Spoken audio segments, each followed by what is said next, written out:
రామాయణం నుంచి ఒక టీజర్ వచ్చింది భయ్యా, నిజం చెప్తున్నా, నిజంగా చాలా అంటే చాలా బాగుంది. రావణుడు కానీ రణబీర్ కపూర్ మాత్రం నెక్స్ట్ లెవెల్ అనిపించిండు, జై శ్రీరామ్ అనిపించుకుండు, నిజం చెప్తున్నా. దాంతోపాటు నితీష్ తివారీ చూపించిన స్క్రీన్ ప్రజెంట్స్ మాత్రం నెక్స్ట్ లెవెల్లో ఉంది. గ్రాఫిక్స్ మాత్రం కొంచెం నాకు అంతగా నచ్చలేదు. దాంతోపాటు ఇది ప్రజెంటేషన్ రాముడికి అన్నట్టుంది, ఈ గ్లిమ్స్ టీజర్ లాగా రెండుట్లాగా ఉంది.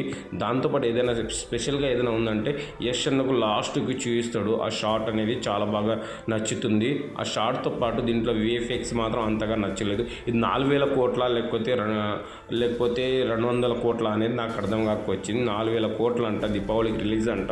నాకైతే అంతగా నమ్మబుద్ధి అయితే లేదు. ఎందుకు చెప్తున్నా అంటే ఆ షార్ట్స్ కావచ్చు, కొన్ని ఆ సీన్స్ కావచ్చు, విఎఫ్ఎక్స్ అయితే అంత దారుణంగా ఉన్నాయి. ఏఆర్ రెహమాన్ మ్యూజిక్ మాత్రం నెక్స్ట్ లెవెల్లో ఉంది. నిజంగా ఈ టీజర్ కట్కి హైలైట్ ఏదైనా ఉందా అంటే ఏఆర్ రెహమాన్ గారు మ్యూజిక్తోనే నెక్స్ట్ లెవెల్కి తీసుకెళ్లారు. ఇంకోటి ఏదైనా ఉందండి అంటే రణబీర్ కపూర్ గారు చూస్తున్నంతసేపు చూడబుద్ధి అవుతుంది. నాకైతే చాలా బాగా అనిపించింది, బాగుంది.